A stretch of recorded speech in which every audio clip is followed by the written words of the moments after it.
Okay, here we go. Just right into it. Hello, ladies and gentlemen. Welcome to a History of Popcorn review. This one is a very highly anticipated one because this has been on our list since we started the podcast. Justin has introduced me to a piece of art that I was not familiar with before. And that's why I love this podcast, History of Popcorn. And Justin can probably introduce this film better than I can. Yes. This is something that I've loved for a long time. It's one of those random things that I just found, and yeah, no, it just spoke to me. But anyway, so it's people know Rent, of course, especially if you're a musical theater nerd. You know Rent. Rent is like one of like the most like inspiring pieces of musical theater. Rent was like the first one that was like just talking about like what's actually happening with like people in their 20s and all this stuff. It's like it's a very personal show. But that's like the only show that the creator Jonathan Larson did before he died. At least that's what people think. But he also did a rock monologue called Tick Tick Boom, where he's just talking about how he's about to turn 30 and he thinks that it's going to be over for him. And he's like trying so hard to write the great American musical. And he ended up doing that. And he didn't even realize it was going to happen. And he sadly died before he could even see it happen. And that's what this movie is. And yeah, I've been waiting for this for so long and just like finally watching. I've watched it now. This came out on Friday and I've already watched it like 4 different times. Yeah. And it's everything that I hoped for. And it's not Dear Evan Hansen. And that's all that I needed. It was the best. It was everything that I hoped for.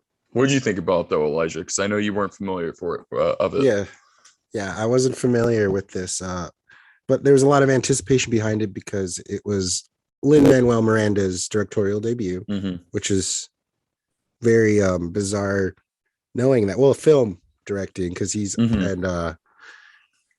a big deal because you had told me that he had a very personal connection to this show. He did Tick Tick Boom as well, like right before he did Hamilton, I believe. And so it was like right when he was like the In the Heights fame, but I could be wrong about that. I'm not 100% sure, but I just know that he was a really big Jonathan Larson fan. Like, yeah, he's got a huge connection to Jonathan Larson. Yeah. So this was his baby. Yep.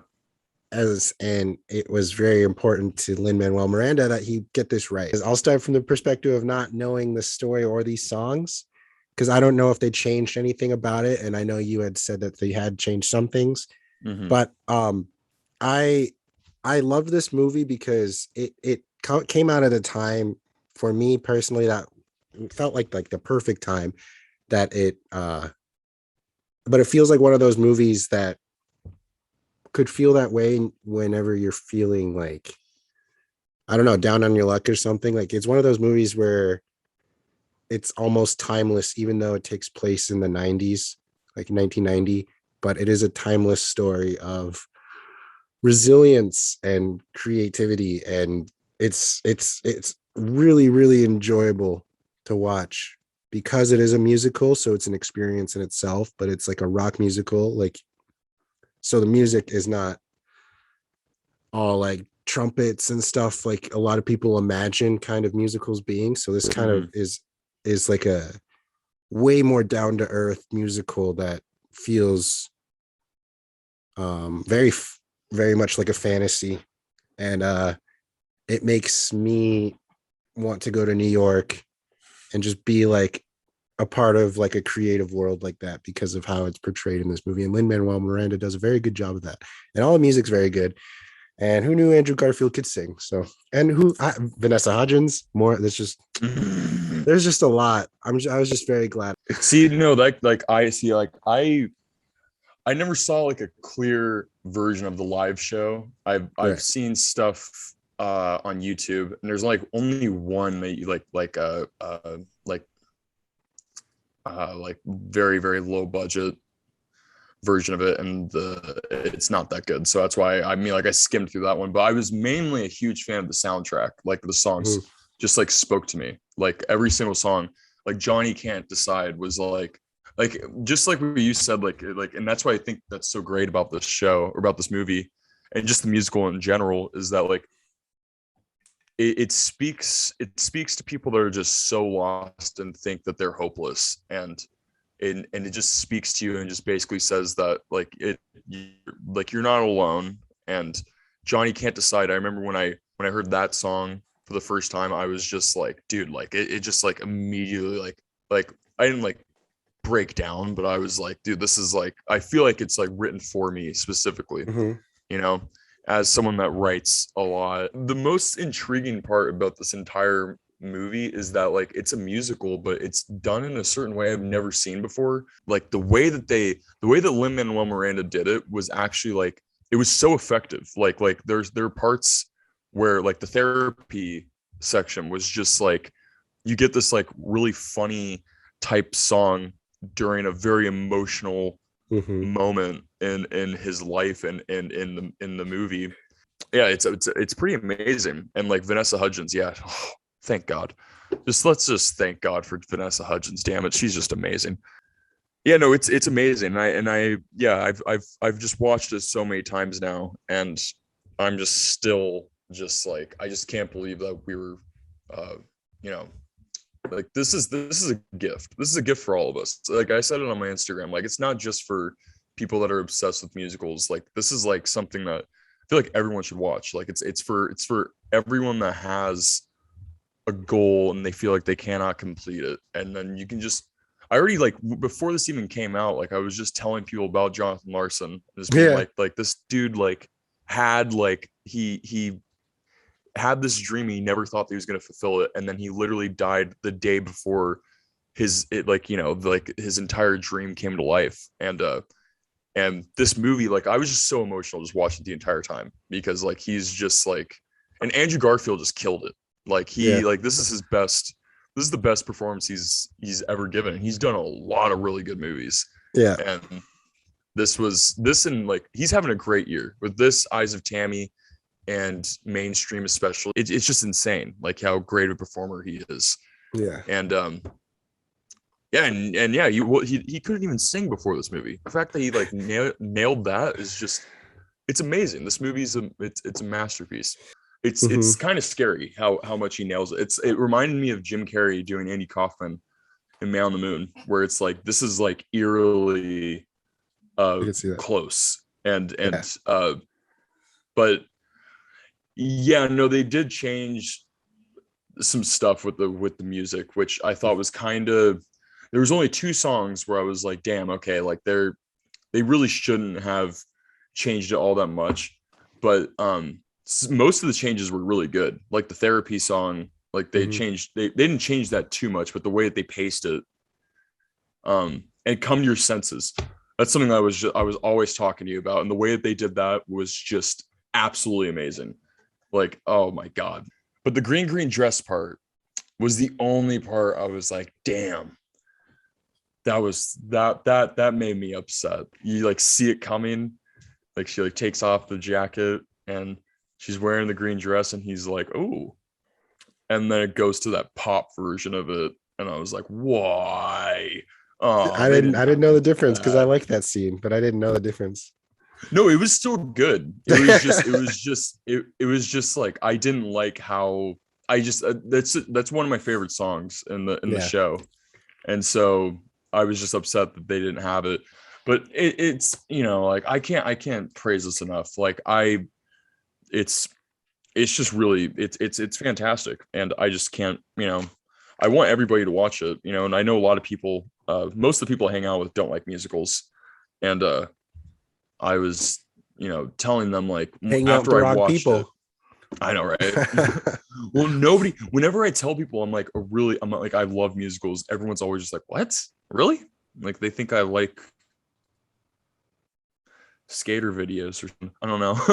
Yeah, or something. But this is something that like I feel like everybody can watch and understand. Yeah, this movie is beautiful, and I would give it probably a 9 out of 10, maybe an 8 out of 10, 9 out of 10 probably, because it's rewatchable. It's got good music. It's got good acting. The performances are very good. The story is good. The dedication and everything is good. There's that diner scene is good. My favorite. I think I still really like Boho Days a lot, but yeah, I have to give it like a 9 out of 10 because it's very hard to choose actually a very favorite segment because I liked a lot of them. I'll have to watch it like a few more times to be like, this one is really, really, really my favorite because, like I said, I was listening to the soundtrack and there's just so many that you can play on repeat. Oh, 100%. Yeah, no, 3090 is still probably my like the best one for me, but that Sunday song is like absolutely amazing. And the fact that he got so many Broadway, like he got Burned at Peters. Like Burned at Peters hasn't been in anything in forever. It's oh god. I would give it a 9.5 out of 10. Only reason I'm not giving it a 10 out of 10 is because there are certain things, like one of the main things that I didn't like about the movie, and I know that it was shot during the pandemic, so I get like there were like a lot of issues with getting people, but some of the green screen was just so bad. Like there were a lot of green screen moments, and it was pretty damn distracting, but it didn't look good at all. That's the like that, and like, you know, them not having green dress in it. But everything else is just absolutely amazing. It's kind of like a selfish thing to say, but I just felt like it was made specifically for me. If you think it basically, I'll say this: if you think like writing and people that like just do like that are creative, and you'll see like just like how fucking hard it is, and like how much they just, beat themselves up. They beat themselves up, and it's just, you know, it's just something that, you know, and it's just like, you know, yeah, I love it. I can't praise it enough. It's definitely one of my favorite, probably as of now, like my like favorite movie of the year. Something I'm Do you think they would ever put Tick Tick Boom on Broadway? Or even off Broadway, maybe, or just bring it back and have some. They could have some probably really good actor just do it. I think that probably this opens up potential for it. I feel like. Yeah, no, or Jonathan Larson work. Put out Suburbia. Who I don't know. See, that I think is going to happen.